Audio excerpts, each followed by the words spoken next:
यशोदानन्दना व्रजजनरञ्जना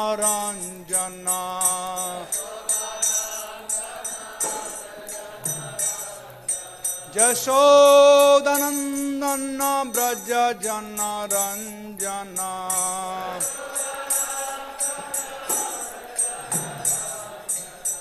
यमुनातीरा वनचारी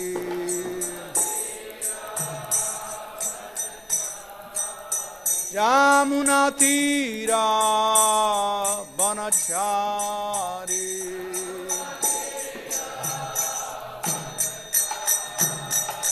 जयो राधा माधव कुंज बिहारी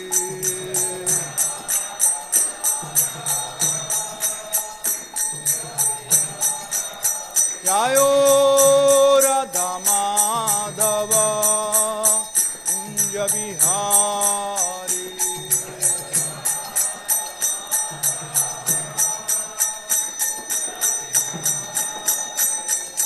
गोपी जन वल्लभ गिरिवरधारी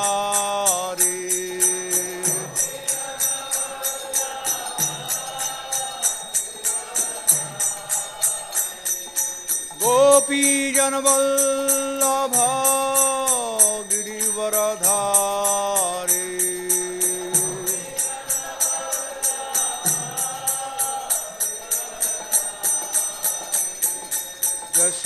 यशोदानन्दना व्रजजनरञ्जना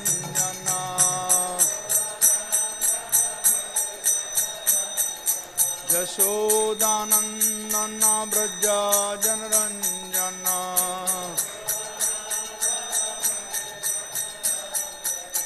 यमुनातीरा वनचारी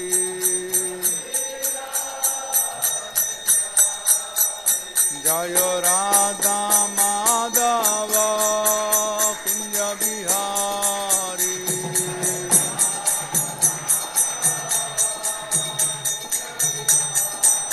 जय राधा माधव कुंज बिहारी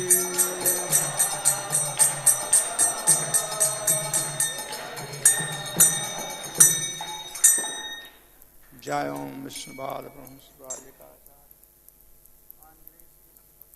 स्वामी गोपाल की जय। जय ओम विष्णुपाद विष्णु भक्ति सिद्धांत श्री गोस्वामी प्रभुपाद की जय। अनंत कोटि वैष्णव बिंद की जय। आचार्य श्री हरिदास ठाकुर की जय। ग्रंथराज श्रीमद् भागवतम की जय। जय गौर हरि विमानंद। ओम नमो भगवते वासुदेवाय।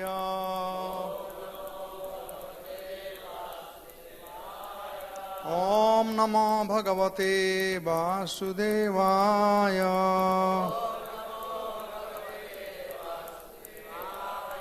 ओम नमो भगवते वासुदेवाय।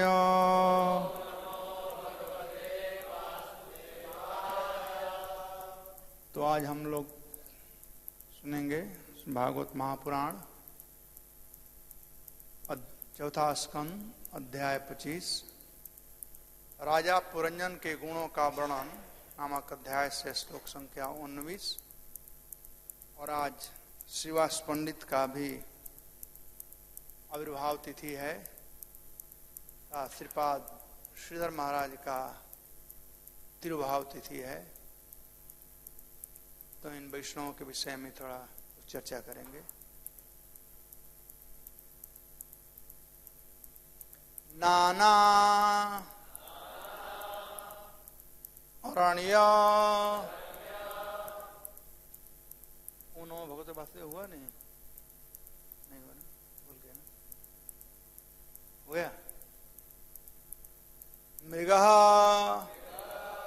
व्रातै अनावाधे मुनिव्रतैः आहुतं मन्यते पान्था यत्र कोकिल पूजितैः नाना अरण्य मृगाव्राते अनाबाधे मुनिव्रतै आहूतं मन्यते पान्थो यत्र कोकिलकूजितै नाना अरण्य मृगव्रातै अनाबाधे मुने व्रतै आहूतं मन्यते पान्थो यत्र कोकिलकूजितै नाना अरण्य मृगव्रातै अनाबाधे मुनिव्रतै आहूतं मन्यते पान्थो यत्र कोकिलकूजितै।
माता जी, नाना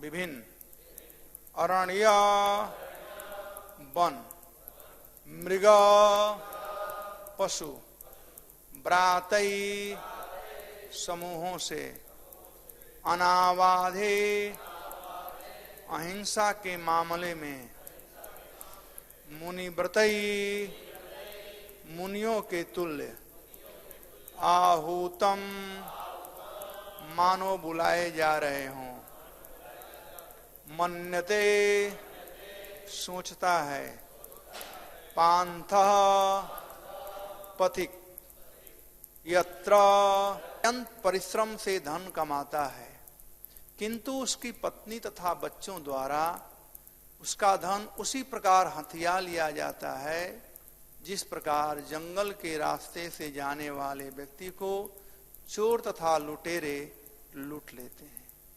फिर भी परिवार के भीतर पत्नी तथा बच्चों की यह धमा चौकड़ी पारिवारिक उद्यान में कोयल की कुकू के समान प्रतीत होती है। ऐसे वातावरण द्वारा आमंत्रित किया जाकर मनुष्य को आनंदमय पारिवारिक जीवन बिताता है। ऐसे वातावरण द्वारा आमंत्रित किया जाकर मनुष्य जो आनंदमय पारिवारिक जीवन बिताता है अपने परिवार को हर हाल पर अपने साथ रखना चाहता है। ओम अज्ञानतिमिरान्धस्य ज्ञानाञ्जनशलाकया चक्षुर्जिन्मीलितं येन तस्मै श्रीगुरवे नमः। जय श्री कृष्ण चैतन्य प्रभु नित्यानंद श्री अद्वैत गदाधर शिवासादि गौरभक्तवृंद। हरे कृष्णा हरे राम राम राम हरे।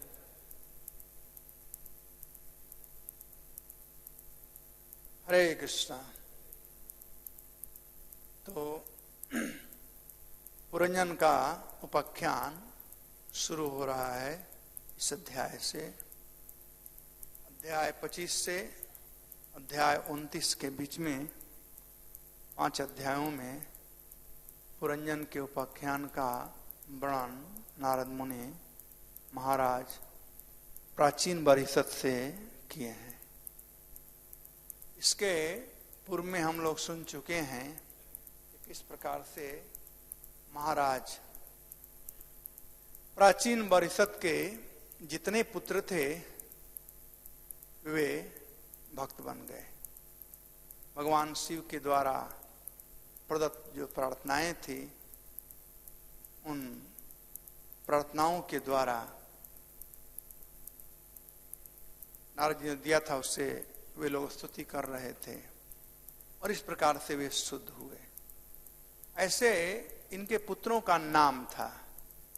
प्रचेता तो कह दिया गया है, लेकिन उनका नाम प्रचेता नहीं था। जैसे षड गोस्वामी कहते हैं। षड गोस्वामी 6 गोस्वामी हैं, इसलिए षड गोस्वामी, लेकिन उनका अपना अपना अलग अलग नाम है। वैसे चतुष्कुमार, 9 जोगेंद्र, वैसे ये हैं प्रचेताज। प्रचेता का अर्थ होता है प्रकृष्ट चेता इति प्रचेता। चेता का मतलब होता है, प्रभुपाद जी कहते हैं, कॉन्शसनेस, चेतना, मन, इंद्रियां, बुद्धि और हृदय। 5 को प्रभुपाद जी चेतना कहे, चेता कहे हैं। चेता का मतलब होता है दिल, चेता का मतलब होता है इंद्रियां, चेता का मतलब होता है मन और बुद्धि। तो जिनका ये सब 5 शुद्ध हो चुका है वे प्रचेता है। शुद्ध चेतना वाले प्रचेता कहलाते हैं। और कृष्ण कॉन्शसनेस का प्रोसेस जो है वो हम सब लोगों को प्रचेता बनाने के लिए है। हम सब लोग प्रचेता बन सकते हैं यदि हम कृष्ण कॉन्शस हो जाएं। ये हरे कृष्ण महामंत्र हमको प्रचेता बनाता है। चेतो दर्पण मार्जनम, चित्त को शुद्ध करने का काम करता है ये हरे कृष्ण महामंत्र। तो जो व्यक्ति ये हरे कृष्ण महामंत्र का जप करता है, हरे कृष्णा कृष्णा कृष्णा हरे हरे, हरे राम राम राम। ये महामंत्र किस प्रकार से काम करता है? पहले ये काम करता है वो दिल को शुद्ध करता है। पहला अटैक होता है महामंत्र का, या जो प्रभाव कहा जाए, वो दिल पर होता है। जैसे जैसे दिल शुद्ध होगा वैसे वैसे अन जो चेतनाएं हैं वो शुद्ध होगी। क्योंकि इंद्रिया भोग भोगना चाहता है, मन चिंतन करता है, बुद्धि में विभिन्न प्रकार के बुद्धि आते हैं। ये सब कहां से आते हैं? ये सब दिल से आते हैं। स्टोर हाउस जो है वह है दिल। जब दिल साफ होगा तो और सब साफ होगा। जैसा कि सुध गोस्वामी भागवतम के प्रथम स्कंद में श्रोता और वक्ता के अधिकारों का वर्णन किए हैं। तो श्रोता और वक्ता दोनों तब अधिकारी होते हैं जब उनका चेतना शुद्ध होता है। और चेतना शुद्ध होने का तरीका बताए हैं, श्रोताम स्वकथा कृष्ण पुण्य श्रवण कीर्तनम हृदयंतस्ता ही अभद्राणी विधुनोति सुहृत सताम। हृदयंतस्ता ही अभद्राणी, हृदय के अंदर अमंगल कामनाएं भरी हुई है, अभद्राणी। जब यहां गंदगी है तो मन को साफ करने से फायदा नहीं, इंद्रियों को जबरदस्ती साफ करने से फायदा नहीं, क्योंकि गंदगी यहां पर पड़ा हुआ है। अब कितना भी प्रयास करो ध्यान कर करके मन को शुद्ध करने के लिए, जबरदस्ती इंद्रियों को पकड़ कर रखो, हम लड़के को नहीं देखेंगे, हम अच्छा चीज नहीं खाएंगे, हम रेस्टोरेंट में नहीं खाएंगे, इत्यादि इत्यादि, हम हमेशा अच्छा विचार रखेंगे, ये आर्टिफिशियल होगा, कुछ समय चलेगा। लेकिन जब दिल शुद्ध हो जाएगा तो सब कुछ अपने आप शुद्ध होगा। इसलिए भगवान चैतन्य महाप्रभु शॉर्टकट में बताए हैं कि जो नाम है वो चित्त को शुद्ध करता है। ये नाम बहुत पावरफुल है। हरे कृष्णा कृष्णा कृष्णा हरे राम राम राम। ये नाम बहुत पावरफुल है, भगवान से भी ये पावरफुल नाम है। भगवान भी उतने पावरफुल नहीं हैं जितना कि ये नाम पावरफुल है। ये कहना ठीक नहीं होगा, लेकिन भगवान से पावरफुल नाम है। लोग कहते हैं ना, हरि से बड़ा हरि का नाम, भगवान से बढ़कर भगवान का नाम है। एक बार ऋषि लोग अयोध्या आए और भगवान राम का दर्शन किए, सब कुछ किए। तो प्रजल्प सब जगह होता है, ऐसा बात नहीं प्रजल्प सब जगह नहीं होता है। हम लोग जब मिलते हैं तो तब प्रजल्प करते हैं कि हाँ वो हो रहा है, वहां वो तो ऐसे कर दिया वैसे कर दिया, कहते हैं ना। अरे हाँ या ना बोलो ना, होता है कि नहीं? मैं अकेला बोल रहा हूं, प्रजल्प सब जगह होता है। तो ऋषि लोग खा पी करके अब बैठे, तब प्रजल्प करना शुरू किया। लेकिन उन लोगों का प्रजल्प स्पेशल प्रजल्प था। एक ऋषि बोला, भाई ये बताओ, हम लोग सुने हैं कि भगवान राम बड़े शक्तिशाली हैं। दूसरे ने कहा कि राम शक्तिशाली नहीं है, राम से उनका नाम शक्तिशाली है। क्या कैसे? कहा तू भूल गया, वो लंका नहीं जा पाए, वो पुल बनाना पड़ा, और पुल पर भी वो पत्थर जो था उस पर राम का नाम लिखा गया था, तैर रहा था। बताओ कौन शक्तिशाली है? कोई कहा कि राम शक्तिशाली है और कोई कहा कि राम का नाम शक्तिशाली है। अब प्रजल्प शुरू हो गया, दो पार्टी बन गया। कोई बोला राम शक्तिशाली है, कोई कहा राम का नाम शक्तिशाली है। तो खैर हम लोग जैसे वो लोग नहीं थे, हम लोग तो मारपीट कर लेंगे, वो लोग मारपीट नहीं कर रहे थे, आपस में वार्ता कर रहे थे। तो क्या भाई ऐसे पता नहीं चलेगा। तो नारद जी भी उधर से, नारद जी समझ गए कि प्रभु कुछ लीला कर रहे हैं, तो नारद जी उधर पहुंच गए। तो नारद जी के चरणों में सब लोग ऋषि गए और नारद जी से कहे कि हम लोग बड़े दुविधा में पड़े हुए हैं, हम लोग मारपीट करते हैं, बचे हुए हैं अभी, अब हम डिसाइड नहीं कर पा रहे हैं कि आप बताइए। ये कहते हैं कि राम जी बड़े हैं, ये कहते हैं राम जी का नाम बड़ा है, आखिर बड़ा कौन है? तो नारद जी को भी थोड़ा समय लगा, कहे कि हमको आप लोग 2 दिन का समय दो। नारद जी फटाफट उत्तर देने वाले हैं, 2 दिन का समय दो, 2 दिन के बाद बताऊंगा। नारद जी सोचे कि ये पता लगाना पड़ेगा। तो सब ऋषि महर्षि लोग वहां पर आ रहे थे, विश्वामित्र जी भी आने वाले थे, नारद जी को मालूम था। अब हनुमान जी के पास नारद जी कहे आए, और नारद जी थोड़ा मुंह अपना लटकाए हुए थे। समझ रहे मुंह लटकाने का मतलब ना, थोड़ा उदास थे। तो हनुमान जी ने कहा क्या हुआ प्रभु, आप आज उदास लग रहे हो, कारण क्या है?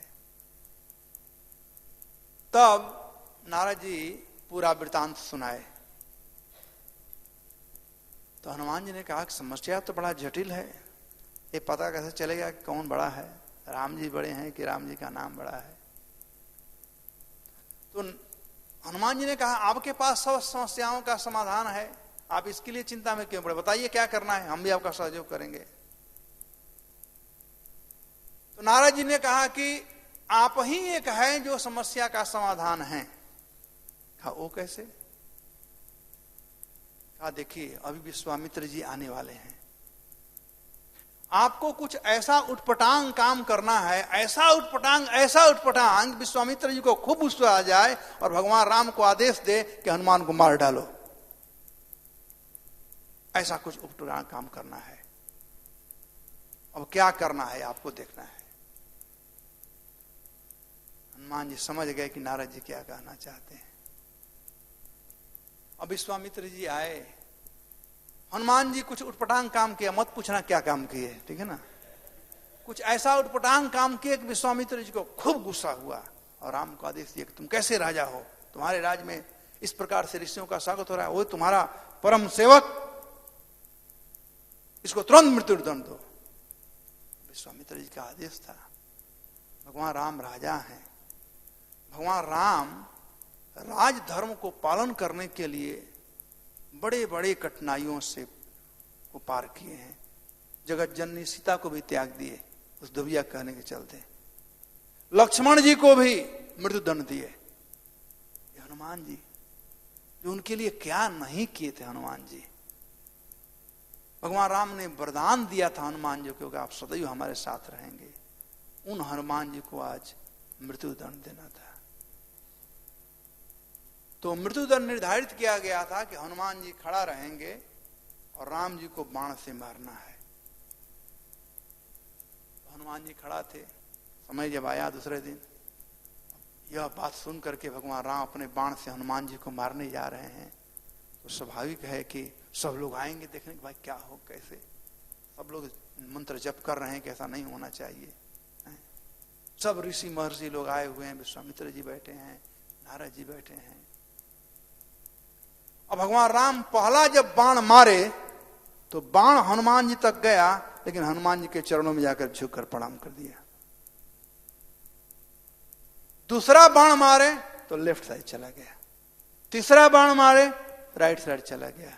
जितना भी उनके तुड़ी में बाण था सब बाण मारे, लेकिन एक भी बाण हनुमान जी को नहीं लगा।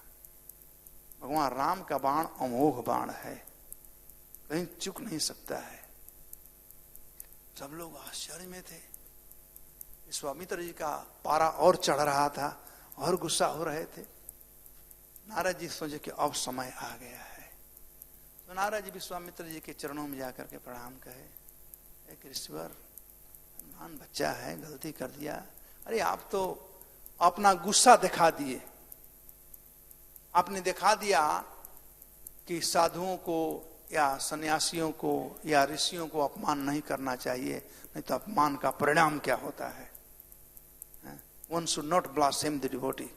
नहीं तो बड़ा बड़ा उदाहरण पेश किए विश्वामित्र जी कि साधु महात्माओं को अपमान करने का परिणाम क्या होगा, मृत्युदंड। दो प्रकार का मृत्यु, एक तो शरीर से, और अपराध हम करेंगे तो मृत्युदंड होगा। क्या होगा, हमारी भक्ति नष्ट हो जाएगी। अपराध, अप का मतलब होता है खत्म हो जाना और राध का मतलब होता है प्रेम। भगवान में जो प्रेम होता है वो खत्म हो जाता है अपराध करने से, तो यही मृत्युदंड है। तो नारद जी विश्वामित्र जी से कहे कि आपने यह तो उदाहरण पेश कर दिया, अब साधु लोग दयालु भी होते हैं, क्षमाशील होते हैं। अब आप अपना दूसरा रूप दिखाइए, क्षमा करने वाला। ये भी एक बड़ा उदाहरण होगा। अब नारद जी कह रहे हैं, नारद जी सबके गुरु हैं, विश्वामित्र के भी गुरु हैं एक तरह से। अब नारद जी जब कह रहे हैं, नारद जी गुरु ही बन जाते हैं और चेला के पास भी कभी कभी चले जाते हैं। नारद जी में कोई भेदभाव नहीं कि मैं गुरु हूं तो चेला हमारे पास आएगा। प्रहलाद जी उनके चेला है नारद जी के, लेकिन बृहद भागवता में तो वर्णन किया गया है कि नारद जी प्रहलाद जी का गुणगान करते उनके पास चले गए। शुद्ध भक्त को ढूंढ रहे थे ना, पहुंच गए वहां पर भी। नारद जी कहीं चले जाते हैं, यही तो खूबी है नारद जी में, कहीं चले जाते हैं। अब नारद जी जब विश्वामित्र जी से ऐसा कहे, तब गुरु वर्ग ऐसा कह रहे हैं, नारद जी ऐसा कह रहे हैं, तो स्वाभाविक है विश्वामित्र जी तुरंत अपना गुस्सा शांत कर दिए और भगवान राम से कहे, ठीक है मैं क्षमा करता हूं हनुमान को, आप छोड़ दो। तो ये तो बात हो गया। लेकिन अब देखें नारद जी की भगवान राम कौतूहल में पड़े हुए हैं कि आज तक हमारा बाण अमोघ नहीं हुआ है, ये बाण अमोघ कैसे हो गया। और नारद जी इस बात को समझ गए और नारद जी को तो प्रमाणित करना था। अब नारद जी ऋषियों से कहने जाते, कुछ उत्तर देते तो शायद ऋषि लोग नहीं समझते। कलयुग में प्रमाण चाहिए ना, प्रमाण से, या किसी युग में प्रमाण चाहिए। प्रूफ चाहिए। तो नारद जी सबके सामने हनुमान जी से कहे कि हनुमान जी, जब भगवान राम बाण मार रहे थे तो आप कुछ मंत्र जप कर रहे थे, वो कौन सा मंत्र था? कौन आप मंत्र जप कर रहे थे कि भगवान राम का बाण आप पर असर नहीं कर पाया, जो अमोघ बाण है? तो हनुमान जी लगे करने राम राम राम राम राम। मैं राम नाम जप कर रहा था, मेरा तो जीवन उसी में है। सोते खाते खाईते पीते सुईते यथा तथा नाम लॉय, देश काले नियम नाय सर्व सिद्धि है। सब प्रकार से नाम लेते रहना चाहिए। भगवान राम का बाण भी हनुमान जी का बाण बांका नहीं कर सका। तो नारद जी तो प्रमाण यही करना चाहते थे ऋषियों को, कि देख लिया कौन बड़ा है, राम का नाम बड़ा है कि राम बड़े हैं। राम तो अपना पूरा शक्ति लगा दिए हनुमान को मारने के लिए, लेकिन मार पाए नहीं, मार पाए, क्योंकि हनुमान राम का नाम ले रहे थे। तो नाम बड़ा पावरफुल है। भगवान चैतन्य महाप्रभु कृपा करके ये नाम हम लोगों को दिए हैं। हम लोगों को इस अनमोल धन को, बहुमूल्य धन को संचित करके रखना चाहिए। सब प्रकार के अपराधों से वंचित होकर के और निरंतर यह नाम सीरियसली सिंसियरली जप करते रहना चाहिए। हरे कृष्णा कृष्णा कृष्णा हरे हरे, हरे राम राम राम। नाम जप करें तो कान के माध्यम से ये नाम हृदय में प्रवेश करता है। यानी नाम जप करें तो सुने, जब सुनेंगे तो हृदय में नाम प्रवेश करेगा, तो पहला काम करेगा और वह है हृदय को शुद्ध करेगा। और जब हृदय शुद्ध हो जाएगा तो अन्य इंद्रियां अपने आप शुद्ध हो जाएगी। इस प्रकार से हम सब लोग प्रचेता बन सकते हैं। तो प्रचेता बनने का यह तरीका है। अब नारद जी देखे कि बेटों का तो कल्याण हो गया, अब बाप का भी कल्याण करना चाहिए। तो बेटों का कल्याण करने के बाद अब बाप का कल्याण। और उन्हें पूछा कि आप क्या अपने कल्याण के लिए कुछ काम कर रहे हैं? तो कम से कम ऑनेस्ट थे महाराज प्राचीन परिषद। कहां समय नहीं है, नो टाइम। जैसे आजकल लोग कहते हैं नो टाइम ना, आजकल लोग इंद्रिय तृप्ति में लगे हुए हैं तो कहते हैं नो टाइम। तो वैसे ही महाराज प्राचीन परिषद कहे कि मैं तो यज्ञ इत्यादि में लगा हुआ है, नो टाइम, समय कहां है, हम तो कर्मकांड में ही लगे हुए हैं। तब कर्मकांड के निजता को, कर्मकांड के हेयता को बतलाए नारद जी और कहे कि ये कर्मकांड न तो आपको यहां सुख देगा और न परलोक में सुख देगा। और बतलाए कि किस प्रकार से मृत्युपरांत जब परलोक आप जाएंगे तो ये पशु सब आपको देख रहे हैं और तीक्ष्ण अपने दांतों से, लोहे के समान दांत से, मतलब आपको वेधित करेंगे। और इस प्रकार से महाराज प्राचीन परिषद नारद जी कह रहे हैं। हम लोग कहें तो लोग हंस देंगे, अरे आप ऐसे ही कह रहे हो। नारद जी कह रहे थे कि नारद जी का एक एक वचन प्रचार कर करके लोगों के कामना को शुद्ध कर सकते हैं, लेकिन वासना को शुद्ध करना, कामना तब होती है जब वासना होता है। जब अंदर से रसगुल्ला खाने का वासना है तो कामना होगा कि रसगुल्ला खाऊंगा, तो हम जाएंगे रेस्टोरेंट में इत्यादि इत्यादि। यदि ये वासना ही नहीं है तो रसगुल्ला सामने दिखाएगा फिर भी खाने का मन नहीं करेगा। तो वासना को शुद्ध करना जरूरी है। तो नारद मुनि वासना शुद्ध करने के लिए, महाराज प्राचीन परिषद की वासना को शुद्ध करने के लिए ये पुरंजन का कथा शुरू कर रहे हैं। पुरंजन का मतलब क्या होता है? पुर मतलब होता है शहर, सिटी, जैसे कानपुर, जोधपुर, जयपुर। पुर का मतलब होता है शहर, और जन मतलब रहने वाला या आनंद भोगने वाला। जो पूर्व में आनंद भोगता है वह कहलाता है पुरंजन। और हम सब लोग पुरंजन हैं, हम सब लोग पुरंजन हैं। ये शरीर जो है यह पुर है। 9 द्वार पुरे देहम, ये 9 द्वार का यह देह है। इसमें 9 द्वार हैं। 2 आंख, 2 कान, 2 नाक, 6 हो गया, मुंह 7 और मल मूत्र द्वार 9। इस प्रकार से 9 द्वार हैं इस देह में। ये 9 द्वार का इस शहर है। और इस शहर में है क्या, ये थोड़ा जानने का प्रयास करें। जिस शहर का हम खूब रक्षा कर रहे हैं, इस शहर में है क्या? तो सिम्टम क्या है इस शहर का? जैसे बुखार आता है, बुखार कोई देखा है? आप बुखार देखे हो कभी? किसी को परिचय बुखार से? हाँ मंत्र प्रभु, बुखार देखे हैं? लक्षण से पहचानते हैं ना कि बुखार है। हाँ, सिर गर्म है भाई, बुखार आ गया, हाथ गर्म है, बुखार, लक्षण से। तो शरीर में क्या है ये दिखाई नहीं पड़ता है, लेकिन इसके लक्षण से दिखाई पड़ता है। और लक्षण कहां निकलता है? ये 9 द्वार से।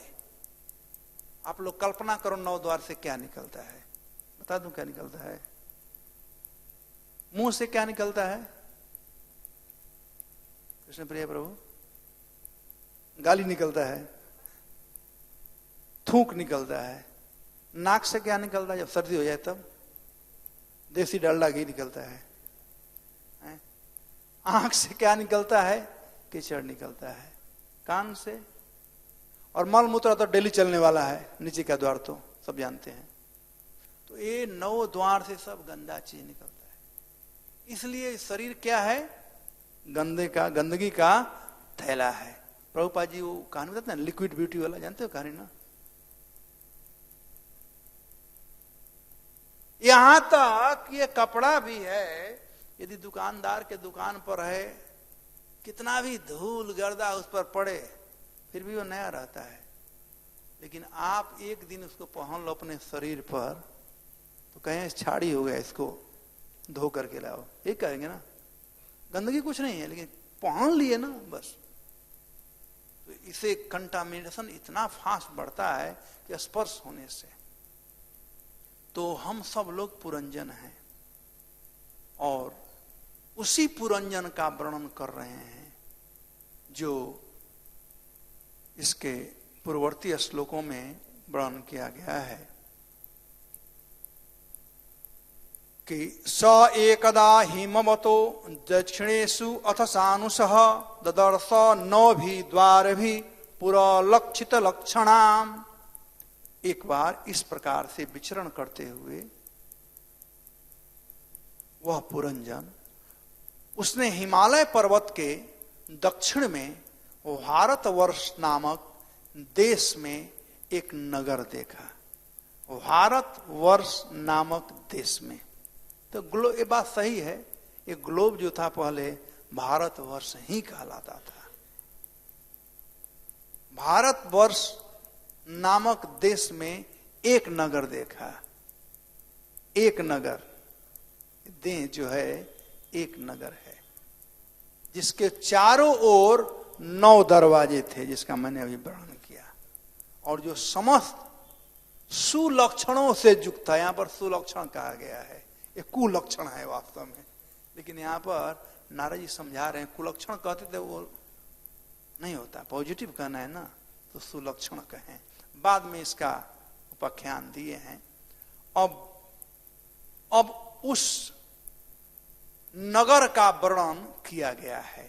तो उस नगर का वर्णन करते हुए ही इसके पहले का श्लोक है, जिसमें नारद जी कहते हैं कि उस नगर में सरोवर के तट पर खड़े वृक्षों की शाखाएं उन जलकणों को ग्रहण कर रही थी, जो हिमाच्छादी पर्वत से गिरने वाले झरनों से वासंती वायु द्वारा ले जाए जा रहे थे। इस प्रकार से प्रभुपाद जी तात्पर्य बतला दिए हैं इस श्लोक का अर्थ। आज का जो श्लोक है, इसमें पशुओं का वर्णन किया गया है। किन पशुओं का? हिंसक पशुओं का। नहीं भाई, ये हिंसक पशु, लेकिन वे अहिंसक बन गए थे। ठीक वैसे ही जैसे ऋषि मुनि। तो ऋषि मुनि कैसे होते हैं? बाय नेचर अहिंसक होते हैं, वो हिंसा नहीं करते हैं। ऐसे वातावरण में माने शरीर में वन के पशु भी मुनियों के समान ही अहिंसक एवं ईर्ष्याहीन हो गए थे। बाय नेचर जो पशु होते हैं वो खूंखार होते हैं, कोई भी पशु होता है। जो आदमी भी खूंखार होता है, तुम पशु के समान बात कर रहा है, तो पशु के समान चल रहा है। गधा को भी तो कोई धीरे धीरे चलता है, कहा तुम गधा है बिल्कुल। पशु खूंखार होते हैं स्वभाव से ही। अब खूंखारता का अलग अलग कैटेगरी है। तो ऐसे वातावरण में वन के पशु भी मुनियों के समान अहिंसक एवं ईर्ष्याहीन हो गए थे, अतः वे किसी पर आक्रमण नहीं करते थे। यही नहीं, सर्वत्र कोयलें कुंज रही थी। उस रास्ते से निकलने वाले किसी भी पथिक को मानो उस सुंदर उद्यान में विश्राम करने का निमंत्रण दिया जा रहा हो। तो यहाँ पर पशु और पक्षियों का वर्णन किया गया है। अब ये पशु और पक्षी हैं कौन? तो प्रभुपाद जी तात्पर्य बताए हैं कि जो हिंसक पशु अहिंसक बन गए थे। यानी छोटे जो बच्चे हैं, बच्चे स्वभाव से उदंड होते हैं, स्वभाव से बच्चे उदंड होते हैं, लेकिन बाप मां को उनकी उदंडता भी बड़ी अच्छी लगती है, उदंडता भी अच्छी लगती है। तो यहां पर छोटे बच्चों को बताया गया, पूरे परिवार को हरा भरा वन प्रदेश से, शांत वन से उपमा दिया गया है। और बच्चों की तुलना अहिंसक पशुओं से की गई है। ये हिंसक ही पशु हैं लेकिन अहिंसक बन चुके हैं, तो उनसे, और जो स्त्रियां हैं, स्त्री और बच्चे दोनों का उनसे उपमा दिया गया है। प्रभुपाद कहते हैं स्वजनाख्य दस्यु, ये डकैत हैं लेकिन अपने डकैत हैं, अपने हैं। स्वजन आख्या, ये अपने कहलाने वाले डकैत हैं। बड़ा अच्छा लगता है सुनने में ना। कानपुर में एक लड्डू का दुकान है, उसका नाम है ठगू का लड्डू। उसका स्लोगन है, अपना कोई सगा नहीं जिसको हमने ठगा नहीं। ऐसा है ना कोई बता? हाँ, ऐसा कोई सगा नहीं जिसको हमने ठगा नहीं। वो स्पष्ट लिखा है कि ऐसा कोई सगा नहीं जिसको हमने ठगा नहीं। और स्पष्ट लिखा हुआ है, फिर भीड़ लगा हुआ है ठग के दुकान पर लड्डू खरीदने के लिए। तो ये शास्त्र कह रहा है कि पत्नी पुत्र परिवार कैसे हैं? स्वजन अख्यदस्यु, ये डकैत लोग हैं लेकिन हम उसी में लगे हुए हैं। जैसे ठगू के लड्डू के सामने लड्डू खरीदने के लिए, वैसे ही पुत्र परिवार का सेवा करने के लिए। पत्नी गाली देती है तो लगता है कितना सुंदर कोयल गा रही है, अच्छा लगता है। झगड़ा भी होता है कभी, कोई बात नहीं, अपने ही लोग हैं, कोई बात नहीं, चल रहा है। इस प्रकार इस संसारिक जीवन, ये पुरंजन का जीवन है।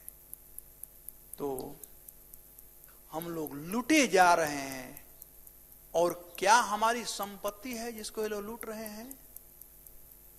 रुपया पैसा नहीं। रुपया पैसा तो कोई लूट सकता है, चोर डकैत पॉलिटिशियन सब लूट सकते हैं, लेकिन धन, उस धन को, जिस धन से हम ठाकुर जी का सेवा कर सकते हैं, उस जीवन को, जो जीवन भगवान की सेवा के लिए है, निर्देह आद्यम सुलभम सुदुर्लभम, भगवान की सेवा के लिए है। तदपि अध्रुवम अर्थदम, ये बड़ा इंपॉर्टेंट काम के लिए है, लेकिन हम इस मनुष्य देह को लेकर के इंपॉर्टेंट काम नहीं कर रहे हैं। दुर्लभो मानुषो देहो देहिनाम क्षण भंगुरम तत्रार्पी दुर्लभम मन्ने वैकुंठ प्रिय दर्शनम। मनुष्य का देह और साधुओं का संगति सबसे दुर्लभ वस्तु बताया गया है। भजहु रे मन श्री नंद नंदन अभया चरणारविंदरे। दुर्लभ मानव जन्म सत्संग तरह ए भव सिंधुरे। इस संसार को पार करने का दो ही साधन है, एक मनुष्य का देह और दूसरा है सत्संग। तो इस मनुष्य के देह को हम गंवा रहे हैं। शीत आतप बात बरिषण ए दिन जामिनी जागिरे। विफले से भी न कृपण दुर्जन चपल सुख लवला गिरे। चपल सुख के लिए, फ्लिकरिंग हैप्पीनेस के लिए हम लोग इस मनुष्य देह को बर्बाद कर रहे हैं, इस धन को बर्बाद कर रहे हैं, लुटा रहे हैं, लूट रहे हैं। कौन लूट रहे हैं? अपने ही लोग लूट रहे हैं, स्वजन लोग लूट रहे हैं। तो हम लोगों को हमेशा सतर्क रहना चाहिए कि हम लोग लूटे न जाएं। इसलिए नारद जी यहाँ पर महाराज प्राचीन परिषद को एक कथा बता रहे हैं, भैया सतर्क रहो, नहीं तो तुम लूट लिए जाओगे इन पत्नी और पुत्र से। खैर प्रसंग बड़ा अच्छा है, आगे भी कह सकते थे, लेकिन घड़ी का कांटा रुक नहीं रहा है और दिल्ली मैनेजमेंट अच्छा विचार करके सामने लगा दिया है घड़ी, ताकि दिखाई पड़ता रहे समय। तो अब इस प्रसंग को हम यहीं विराम देंगे। इस प्रसंग में सारांश के रूप में यही बताया गया है कि पुरंजन उस वन में प्रवेश कर चुका है, यानी आत्मा इस देह में प्रवेश कर चुकी है और वहां पर उस देह में, देह से विभिन्न प्रकार का सुख अनुभव कर रहा है। लोग लूट रहे हैं फिर भी। प्रभुपाद जी कहते हैं, देखिए ना, सेक्स डिजायर संसार में। ये भावानंद प्रभु एक लेक्चर दिए थे और उस लेक्चर में कहे थे, यही भी याद है, 80s 70s का बात है, फेमस लेक्चर था कि in material world there are two kind of happiness, having sex and passing a stool. Two happiness, having sex and passing a stool. सोचो, थोड़ा गहराई में सोचना आप लोग। अभी बताओ, व्याख्या नहीं करूंगा, नहीं तो गड़बड़ हो जाएगा। कितना सुख मिलता है। प्रभुपाद जी उदाहरण दिए हैं सेक्स के विषय में कि ऊंट के समान। ऊंट जो होता है जब कटीला झाड़ी खाता है तो उसे अच्छा लगता है। पका हुआ आम वहीं पर रहेगा, अंगूर रहेगा, वो नहीं खाएगा, लेकिन बबूल का कटीला झाड़ी खाएगा, उसमें उसे आनंद आता है। क्यों आनंद आता है? कि कांटे जब उसके मुंह में लगते हैं और जब खून निकलता है तो उसे अच्छा लगता है। प्रभुपाद जी सेक्स का इसी से उपमा दिए हैं। सेक्स है क्या? एक स्त्री पुरुष का मिलन। 40 बूंद खून से 1 बूंद बीज बनता है और हम बीजपात करते हैं, समझते हैं कि हम आनंदित हैं, आनंद आ रहा है। तो हमको लूटा जा रहा है, 40 बूंद खून लूटा जा रहा है, पता नहीं कितना 40 बूंद। तो ये हैं स्वजनाख्य दस्यु, ये लोग लूट रहे हैं, हमारे समय को लूट रहे हैं, हमारे शक्ति को लूट रहे हैं, सब कुछ को लूट रहे हैं। तो भक्तों को सावधान रहना चाहिए। इसका मतलब ये नहीं कि कल से पत्नी को गाली देना शुरू करो, बच्चों को गाली देना शुरू करो, कहो तुम लोग दुश्मन हो, तुम डकैत हो, तुम लोग को जेल में जाना चाहिए। ऐसा बात नहीं है। नारद जी बड़ा अच्छा उदाहरण दिए हैं 7वें स्कंद में कि किस प्रकार से घर गृहस्थी में रहना चाहिए। उदाहरण दिए हैं रक्तवत। रक्तवत, जो रक्त होता है शरीर में बड़ा इंपॉर्टेंट चीज है, खून बड़ा इंपॉर्टेंट है, लेकिन शरीर में खून आसक्त नहीं रहता है। शरीर किन चीजों से बना हुआ है? खून, हड्डी, मज्जा, मांस और चमड़ा, ये 5 चीज है ना। 5 में से जो 4 हैं वो शरीर से रचे पचे रहते हैं। हड्डी टूट जाएगा फिर भी झूलता रहेगा, मांस टूट जाएगा, थोड़ा लगा तभी झूलता रहेगा, लेकिन खून थोड़ा भी कटे बम बाहर आ जाएगा। खून थोड़ा भी कटे, कहीं से भी कट जाए, यदि शरीर कट जाए तो खून तुरंत बाहर निकल जाएगा, उसमें घूमेगा नहीं कि मैं शरीर से बना। इसलिए नारायण जी कहते हैं रक्तवत, खून से के समान। आसक्त रक्तवत, आसक्त रहो परिवार में, लेकिन कैसे रहो? रत रत आसक्त रक्त एनीवे रक्तवत रहो, खून के समान। खून जो है शरीर को मेंटेन करता है, लेकिन कटने पर तुरंत निकल जाता है। ठीक वैसे ही घर गृहस्थी का भरण पोषण करो, लेकिन जब मंगला आरती का समय आया, क्लास गुरु पूजा का समय आया, सेवा करने का समय आया, सब छोड़ करके आ जाओ सेवा करने के लिए रक्तवत, अनासक्त भाव से। तब तो डकैती से बच सकते हो, नहीं तो बचने का तरीका नहीं है। तो यही है सारांश। अब आज श्रीवास पंडित का तिरुभाव तिथि है और अभिरुद्ध तिथि, और श्रीरस स्वामी का तिरुभाव तिथि है। तो मैं श्रीपाद श्रीरस स्वामी के विषय में कुछ बात करूंगा।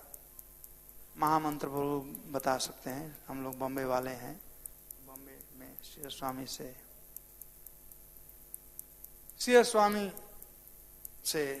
हमारी तो पुराना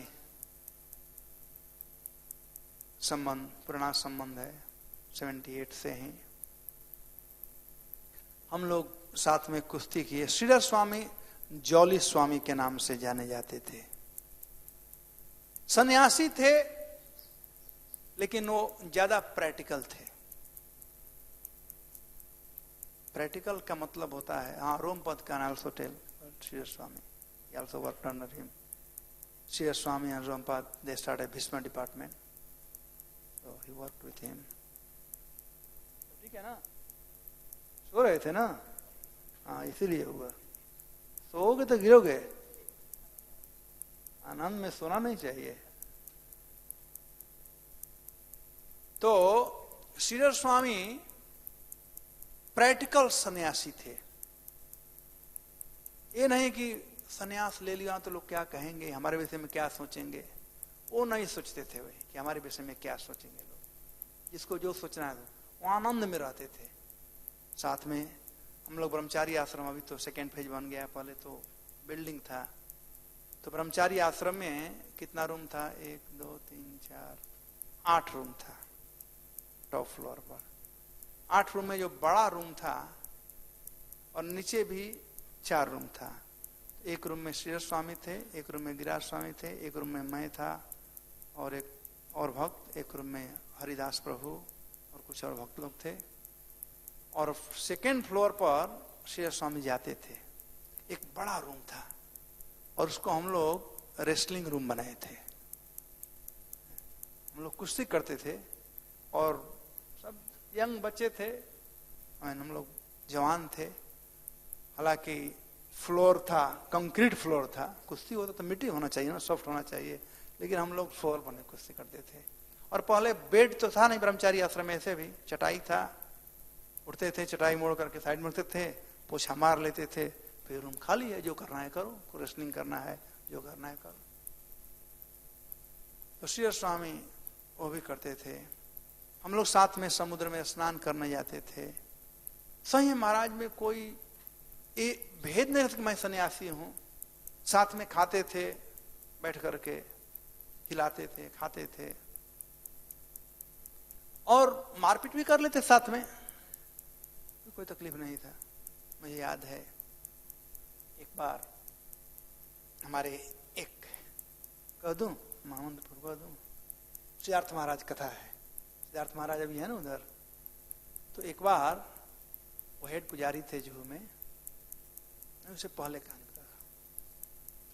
मैं टेम्पल कमांडर था, ये 80s का बात है। और हमारे टेम्पल कमांडर और भक्त डायरेक्टर में दोनों था। तो उस समय एक भक्त थे का नाम था राम श्रद्धा प्रभु, वो हमारे सीनियर थे थोड़ा।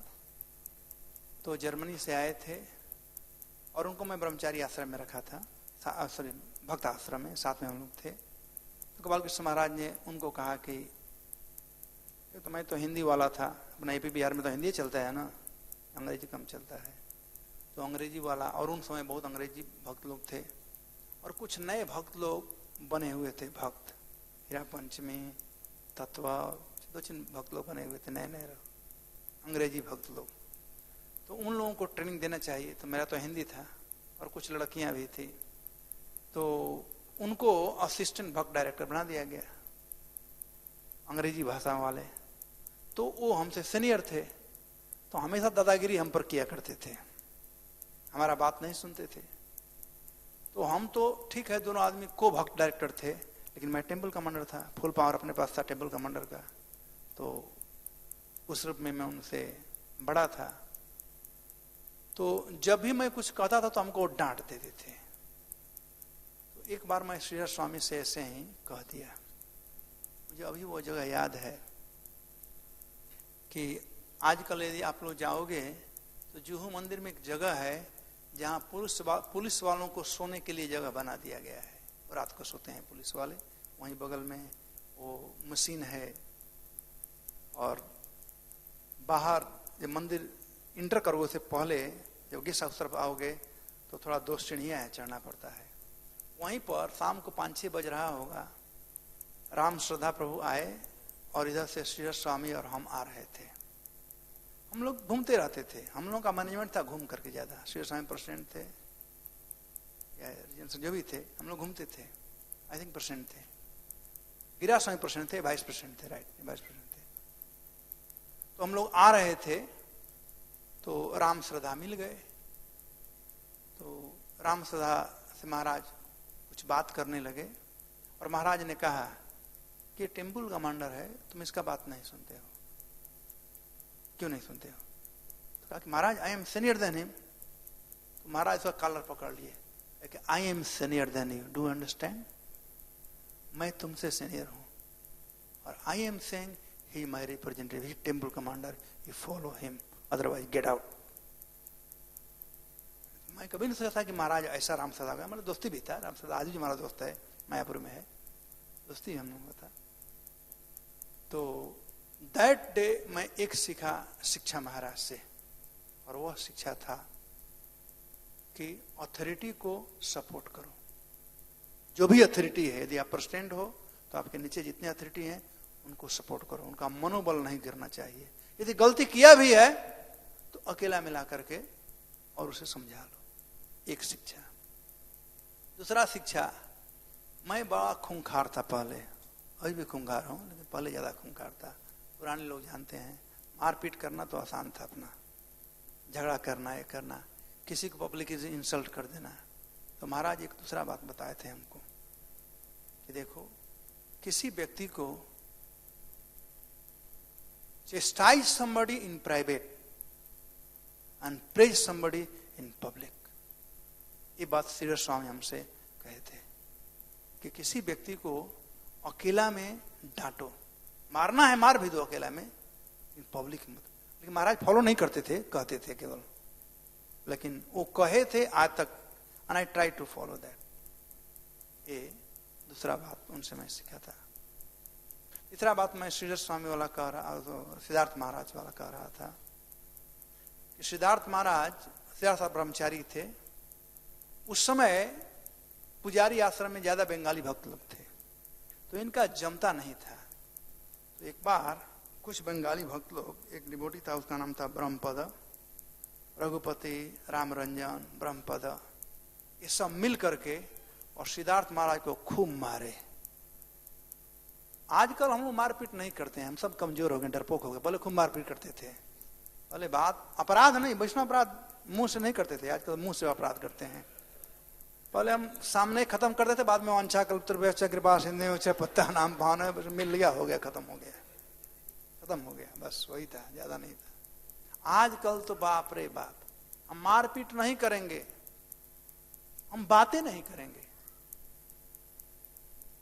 उतना ही नहीं, क्लास में भी नहीं बैठने जाएंगे, वो कीर्तन कर हम खड़ा रहेंगे पत्थर बन करके। झगड़ा हो गया है ना, पहले 5 मिनट, जैसे छोटे बच्चे होते ना, झगड़ा किया 5 मिनट फिर दोस्त बन गए। तो पहले बड़ा अच्छा था, केवल आनंद कंद, मारपीट होता था लेकिन आनंद बांट कर खाते थे हम लोग। तो श्रीधर स्वामी के पास से पता चला कि ऐसा ऐसा हो गया है। तो श्री स्वामी बोले कि बुलाओ रघुपति को। तो मैं बुलाया रघुपति को, वो असिस्टेंट हेड पुजारी था। रूम नंबर 111 में महाराज थे। मैं दरवाजा खटखटाया, महाराज दरवाजा खोले, रघुपति साथ में थे। महाराज कुछ नहीं बोले, ढाई ढाई मारना शुरू कर दिए। मैं कहा लो हो गया, रघुपति कल्याण हो गया। फिर महाराज रघुपति को पकड़ करके आए, हम लोग साथ में गए और महाराज बुलाए सबको। किसने झगड़ा किया, किसने मारपीट किया? सिद्धार्थ महाराज का हाथ पैर पूरा सूज गया, हॉस्पिटलाइज करना पड़ा था। वो डॉक्टर तलवार, क्या रघुनाथ दास ना, रघुनाथ दास अभी अमृतसर में है ना, कहीं इधर ही है, उनका हॉस्पिटल था महिम में, बांद्रा में। तो वहाँ हॉस्पिटल में उनको डाला था, इतना मार दिए थे। लेकिन हॉस्पिटल में जाने से पहले महाराज वांछा कल्पतरू करा दिए सब लोगों से, सब दोस्ती हो गया था। महाराज का ये अच्छा गुण था। कोई many some of the thing मैं अपने नेचर के अनुसार वर्णन किया, जो कि हम लोग बहुत। महाराज में एक और बड़ा कोमल हृदय था महाराज का। वो बहुत जल्दी कैरिड अवे हो जाते थे किसी से भी, और जो व्यक्ति उनसे लास्ट बात कहे उसी का वो हो जाते थे। चाहे महामंत्र दास कहें, चाहे देवकीनंदन दास कहें, जो उनको लास्ट बात कह दिया उसी का बात सुन लेंगे। अब वो बाद में नहीं सुनते थे, बाद में भले समझ जाते थे। So he has many good quality. Shri Swami was very practical. Life membership में बड़े लीडर थे, लोगों को प्रचार करना। एक बार महाराज कुछ दिन अमेरिका रहे थे, अमेरिका से आए, उनका स्वास्थ्य उतना ठीक नहीं था। डॉक्टर बोला था कि वॉक करने जाना चाहिए, तो महाराज वॉक करने जा रहे थे। कैसे? जो भी पैंट पहन लिए थे और ऊपर से पूरा ये ग्लास लगा करके दोपहर में जुहू बीच जा रहे थे मॉर्निंग वॉक करने के लिए। तो बहुत लोग श्री स्वामी को जानते हैं, सब लोग आ गए, अरे इनको तो हम प्रणाम करते हैं, स्वामी जी हैं, और ये तो माइकल जैक्सन बन करके जाते हैं इधर वॉक करने के लिए हैं। तो महाराज को हम लोगों ने कहा, अच्छा कोई किसी को हिम्मत नहीं था जाकर महाराज की इस बात को कह दे, लेकिन हमारी अच्छी दोस्ती थी। तो मैंने महाराज से कहा, महाराज ऐसे लोग बात करें, ऐसा बात है, ठीक है। नेक्स्ट डे महाराज सन्यासी ड्रेस में जाना शुरू किया। तो he was open to change also many way. इस प्रकार से उनके बहुत से अनंत गुण है महाराज के। और अंतिम दिनों बीमार थे बहुत, लेकिन फिर भी कृष्ण कॉन्शियस थे। निरंतर प्रभुपाद जी का लेक्चर सुनना, भक्तों के द्वारा कीर्तन, और भक्तों की संगति में कीर्तन करते हुए महाराज इस धराधाम को छोड़ करके चले गए। ये बोले श्री स्वामी महाराज की जय। आमंत्र प्रभु कहोगे कुछ? बोल दूं?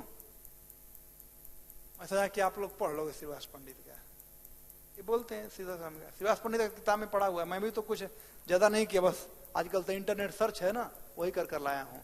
तो आप लोग देख लेना, ये तो सब कंप्यूटर जुग वाले हो गए हो ना, सब है, ले देख लेना। श्रीवास स्वामी का अभी तक नहीं आया उतना, तो बोल दो, तो आप भी जानते हो। अब सुन लो, मैं संचित महामंत्र प्रभु, रोमपद प्रभु, माइक दे दीजिए, माइक है, उसके बाद थोड़ा प्रश्न उत्तर कर लेंगे।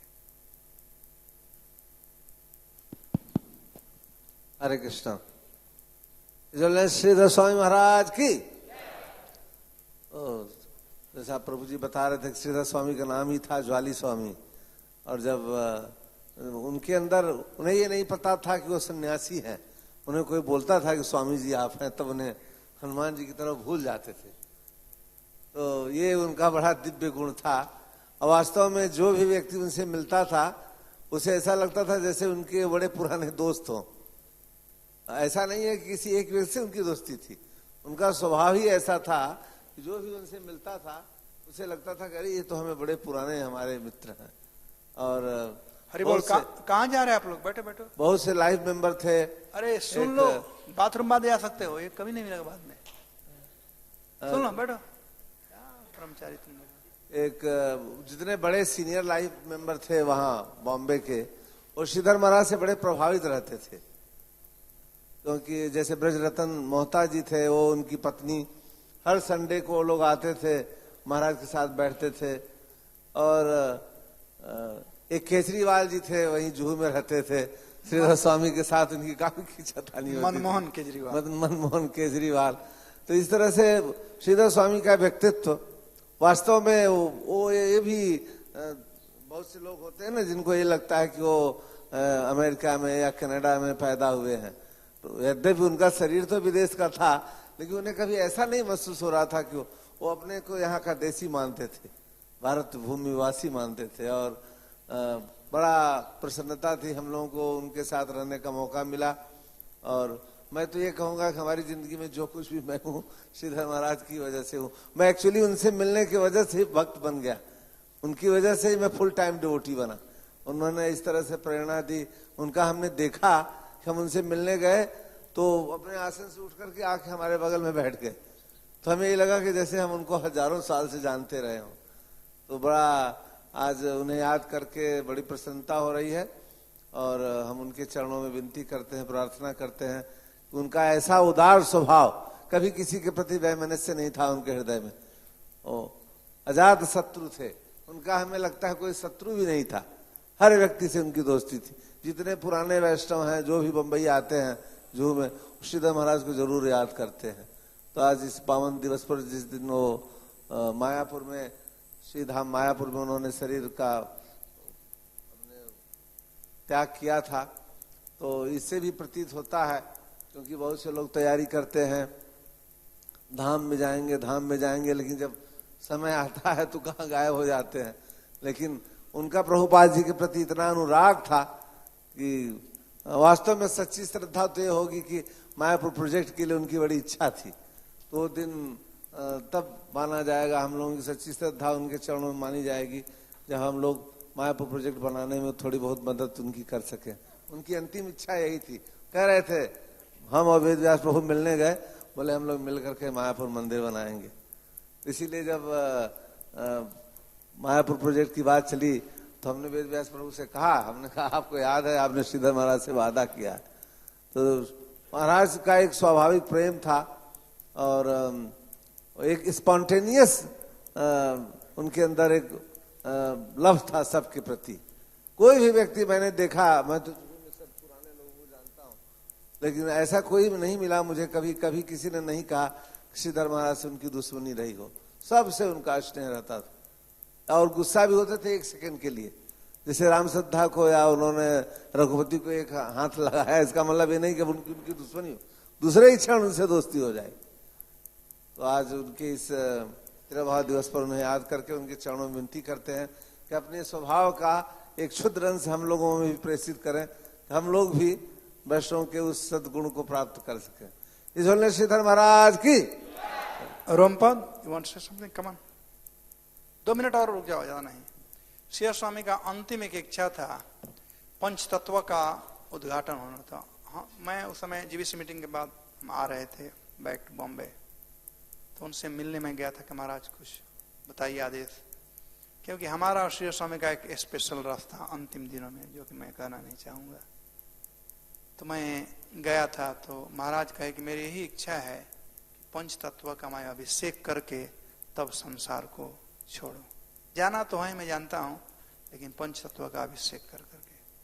और महाप्रभु इतने दयालु कि महाप्रभु ने उनको जीवन दिया तब तक से, जब तक से उन्होंने अभिषेक नहीं कर लिया। अभिषेक करने के बाद में, गौर पूर्णिमा के बाद में कितना दिन हुआ? गौर पूर्णिमा क्या तारीख को था? 12 को, और आज क्या है? 20, 21, तो एक हफ्ता एग्जैक्टली आफ्टर 1 वीक अभिषेक करने के एक हफ्ता के बाद में वे संसार को छोड़कर चले गए। तो महाप्रभु ने उनकी इच्छाओं को, उनकी प्रार्थनाओं को सुना और वे किए। रोमपद, वेरी रोमपद। हरे कृष्णा। श्रीधर स्वामी महाराज, मैं उनको 1986-87 पे जुहू में मिला था, और तब मैं भक्ति वेदांता इंस्टीट्यूट में था, और हर संडे को जब लेक्चर होता था तो श्रीधर स्वामी महाराज का लेक्चर होती थी, प्रभुपाद क्वार्टर्स में होती थी तब, तो बहुत भीड़ होती थी उनको सुनने के लिए, क्योंकि वो हर एक सवाल को एकदम पॉइंट टू पॉइंट जवाब देते थे, और बहुत सारे ह्यूमर के साथ, हास्य के साथ वो जवाब देते थे, तो बहुत पॉपुलर थे सब स्टूडेंट्स के साथ। और जब मैं बॉम्बे मंदिर में रहने लगा जुहू में, तब उन्होंने एक भीष्मा डिपार्टमेंट करके शुरू किया था। श्रीधर